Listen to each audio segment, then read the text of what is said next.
कौन सा समाचार रहा सुर्खियों में, किस घटना को नहीं मिल पाया मीडिया में स्थान, कौन सी खबर सही जगह से चूकी, क्यों चली गई फ्रंट पेज की न्यूज भीतर के पन्नों पर, कौन से लेख का क्या है सार, क्या रहा हर दिन का खास, आप देखेंगे सलिल संदेश के साथ। अब प्रस्तुत है सोशल मीडिया के हर प्लेटफॉर्म पर मोदी का समाचार रोक। नमस्कार, सलिल संदेश के समाचार प्रभाग में आपका स्वागत है। समाचार पत्रों की समीक्षा को लेकर आपके सामने मौजूद हूँ। बगैर समय गवाए स्टार्ट करते हैं समीक्षा दैनिक भास्कर से। भोपाल फ्रंट पेज पर एक खबर है, नई एंटीबायोटिक्स बेअसर हो रही हैं, अब फल सब्जी में भी विटामिन नहीं बचा। ये एक शोध है और इस शोध के आधार पर हमारे डॉक्टर्स ने, वैज्ञानिकों ने ये कहा है कि अब फलों में जो चमक है वो केमिकल की है और जो फर्टिलाइजर, जो रासायनिक खादों का इस्तेमाल बड़े पैमाने पर हो रहा है, उसके चलते अब फलों की जो पौष्टिकता है वो नष्ट हो रही है, विटामिन कम हो रहे हैं, ऊपर चमक है लेकिन अंदर से फल मरने लगा है।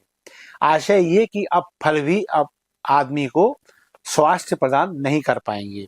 वहीं एंटीबायोटिक का असीमित प्रयोग चिकित्सकों द्वारा अब रोगियों को भारी पड़ रहा है। यही कारण है कि अब आईसीयू में भर्ती लोग हो चाहे बच्चे हों, उन पर अब दवाएं असर करना बंद कर रही हैं।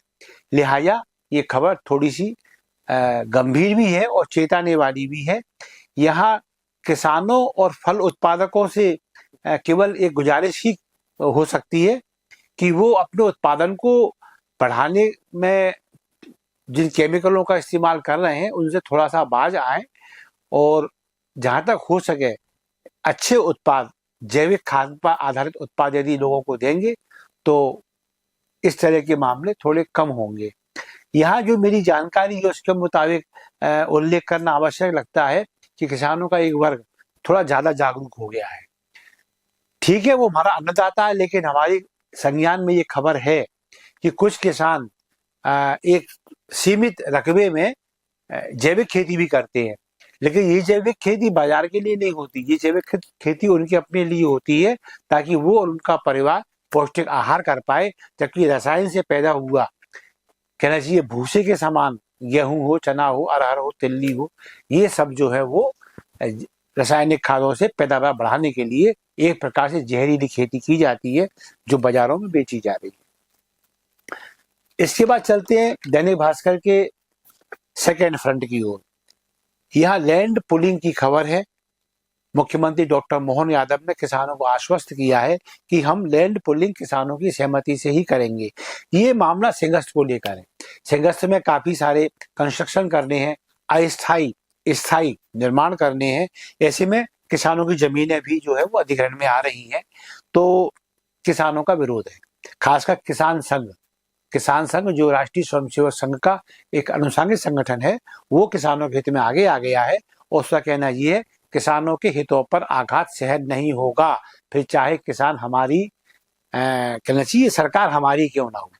तो मुख्यमंत्री डॉक्टर मोहन यादव ने भी आश्वस्त किया है, हम किसानों के कहना चाहिए उनके हितों से कोई समझौता नहीं करेंगे और लैंड पुलिंग उनको विश्वास में लेकर ही होगी।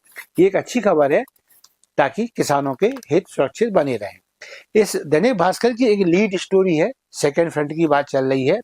यहाँ नाबालिग से दुष्कर्म के आरोपी वकील की जमानत खारिज होने की खबर है। भड़के समर्थक वकीलों ने कोर्ट में पत्रकारों से मारपीट की। ये बैड न्यूज है।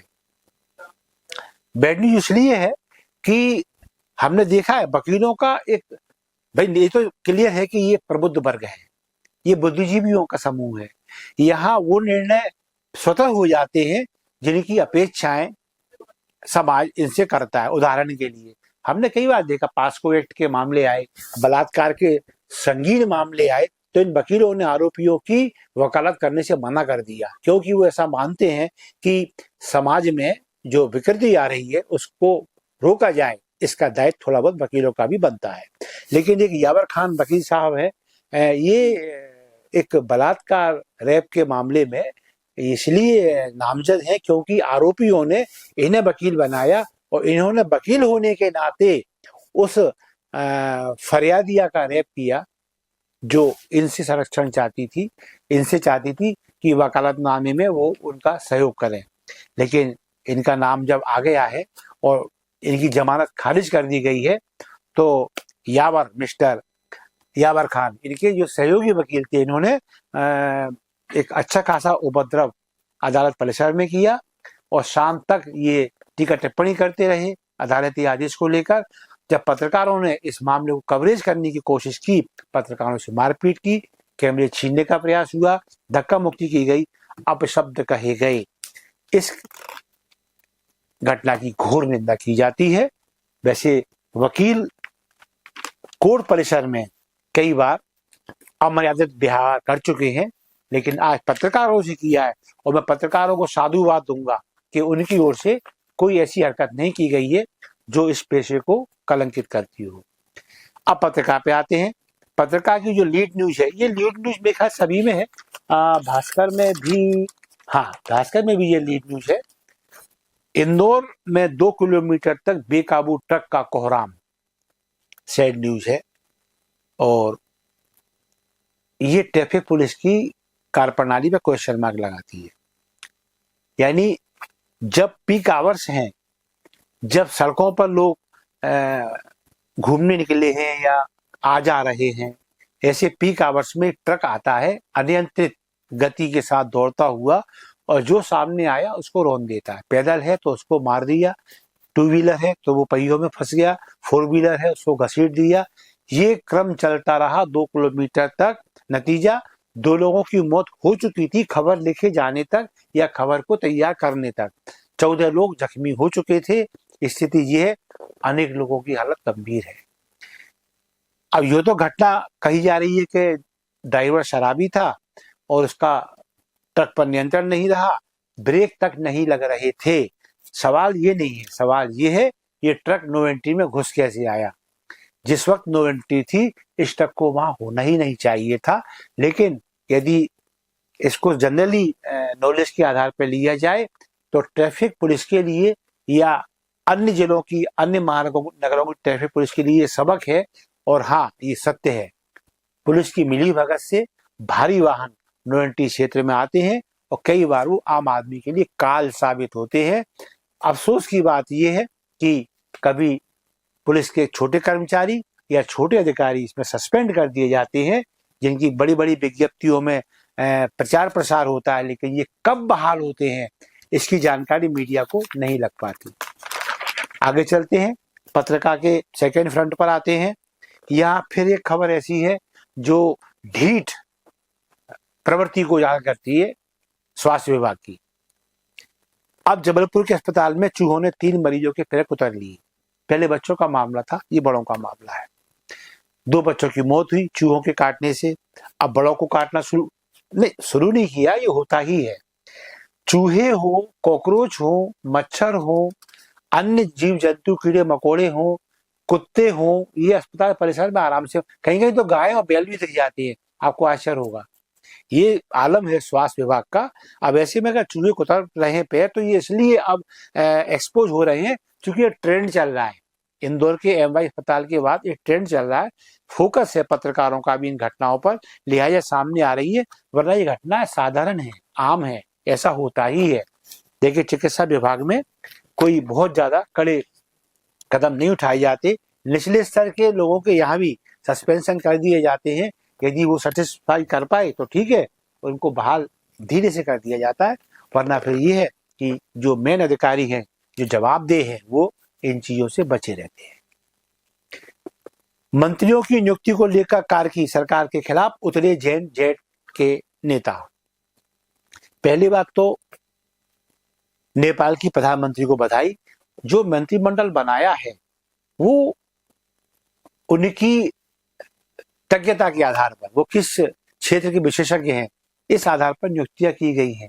उदाहरण के लिए कोई विद्युत क्षेत्र का एक्सपर्ट है तो वो विद्युत मंत्री है, कोई अर्थ का जानकार है तो वो वित्त मंत्री है, यदि कोई अन्य क्षेत्रों में, कहीं सामाजिक क्षेत्र में उसकी पकड़ मजबूत है तो वो समाज कल्याण मंत्री है। उदाहरण दे रहा हूं, दरअसल जो सुशीला कार्की हैं, नवनियुक्त अंतरिम प्रधानमंत्री नेपाल की, उन्होंने कृतज्ञता के आधार पर अपने मंत्रिमंडल का गठन कर दिया, लेकिन ये जैन जेड के नेता एक बार फिर उनके खिलाफ मैदान में आने को तैयार हैं और शायद उनके पक्ष के लोगों को मंत्रिमंडल में ना लिए जाने का एक कारण रहा होगा, या फिर ये हो सकता है कि उनको और अधिक मंत्री बनने की अपेक्षा रही हो। बिहार की खबर है नवभारत में, ये बॉटम की फ्लैश स्टोरी है। बिहार में पीएम ने 40,000 करोड़ के प्रोजेक्ट को हरी झंडी दी। विशुद्ध चुनावी खबर है। हम सभी जानते हैं बिहार के चुनाव सामने है, एसआईआर अपने गोल खिला रहा है, पीएम ने 40,000 का प्रोजेक्ट और वहां दे दिए हैं, लिहाजा ये बड़े पैमाने पर जो मतदाता है वहां कवायद है ये कि वो भाजपा या एनडीए के पक्ष में अपना मूड बना पाए। बाकी हाँ, नरेंद्र मोदी के बारे में ये कहा जाता है एज ए प्रधानमंत्री वो कहीं भी जाते हैं तो प्रोजेक्ट देने में या जनहित के सौदे सार्वजनिक करने में वो कंजूसी नहीं बरतते हैं, ये उनकी विशेषता है। बिहार में भी उन्होंने मखाना बोर्ड दिया है, ये बिहार के लिए बड़ी सौगात है। वक्फ बोर्ड का जो कल सुप्रीम कोर्ट में एक बड़ा गर्म माहौल रहा और दोनों ही पक्ष काफी आशान्वित थे कि फैसला उनके पक्ष में आएगा, लेकिन कहते हैं ना हमारे यहाँ लोकतंत्र बड़ा खूबसूरत है, न्यायपालिका अपना काम करती है, विधायिका अपना काम करती है, ब्यूरोक्रेट्स अपना काम करते हैं और अभिव्यक्ति की स्वतंत्रता के प्लेटफॉर्म पर जिसे पत्रकारिता कहा जाता है वहां भी लोग भली भांति अपना दायित्व निभा रहे हैं। इसी के तहत सुप्रीम कोर्ट ने वक्फ अधिनियम के 3 प्रावधानों पर रोक लगा दी है। ये कौन कौन से है? पहला तो ये कि कलेक्टर पहले वक्फ की संपत्ति है या नहीं, ये तय करने में उनको अधिकार दिए गए थे, अभी फिलहाल वो अधिकार रोके रहेंगे। और फिर था वक्फ बनाने की शर्त पर रोक थी, कम से कम 5 साल एक आदमी मुस्लिम धर्म में या संप्रदाय में उस समुदाय में अपने को मुस्लिम मानकर रहे, वही वक्फ करने का अधिकारी रहेगा, ऐसा कहा गया था। फिलहाल यहाँ भी रोक बनी रहेगी। और गैर मुस्लिम की सदस्यता है, इसको लेकर एक आग्रह रहा है या ऐसी गाइडलाइन कह लें अदालत की कि जो की पोस्ट है वहाँ प्रयास रहे, यानी ये नहीं कि मुसलमान ही होना चाहिए, प्रयास रहे कि वहाँ मुस्लिम हो और बाकी जो नीचे नियुक्तियां हैं उनमें भी जो अनुपात है वो मुस्लिमों का बेहतर बना रहे। तो ये सलाह है, ये आग्रह है अदालत का शासन की ओर। तो वक्फ को लेकर दोनों पक्षों के दावे हैं कि वो सही साबित हुए हैं। फैसला क्या ये सभी के सामने है। कार्की मंत्रिमंडल की खबर जागरण में भी फ्रंट पेज पर है और इसका सेकंड फ्रंट, यहाँ यूएस प्रतिनिधि दिल्ली पहुंच गए हैं, आज से वार्ता फिर शुरू होगी। ये खबर जो टैरिफ को लेकर है, जो डोनाल्ड ट्रंप द्वारा भारत पर आरोपित किए गए हैं। तो अब उनके एक रिप्रेजेंटेटिव जो शासन के महत्वपूर्ण पदाधिकारी हैं वो यहाँ आ गए हैं भारत में और अब वो हमारे साथ एक ट्रेड डील को लेकर नए शुरू से बातचीत करना चाहते हैं। ये एक अच्छी खबर है और इस खबर के माध्यम से भारत ने एक बार फिर ये प्रतिपादित किया है कि नेशन इज द फर्स्ट। इस नीति को लेकर कोई कंप्रोमाइज नहीं होगा, ना किया गया।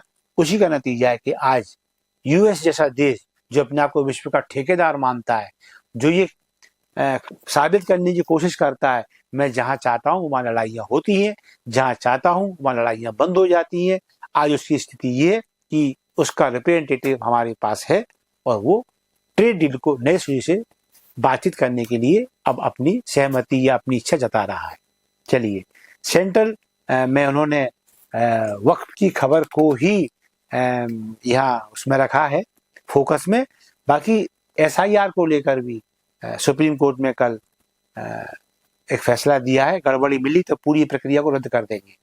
एसआईआर जो रिवीजन चल रहा है मतदाता सूचियों का, हाँ एक बात अच्छी कही है कि जो देश के नागरिक नहीं हैं उन्हें हर हाल में सूची से बाहर किया जाए।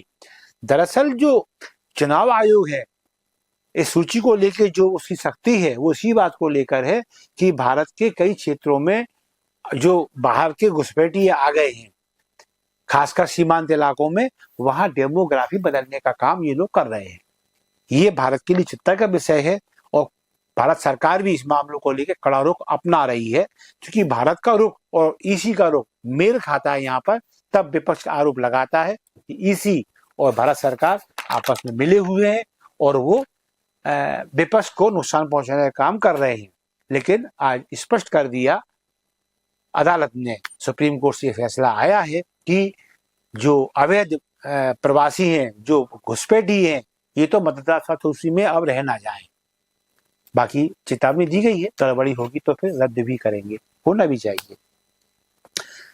एक खबर बड़ी इंटरेस्टिंग है, बड़बोले नेताओं को नहीं मिलेगी संगठन में जगह, टिकट भी खतरे में आएंगे।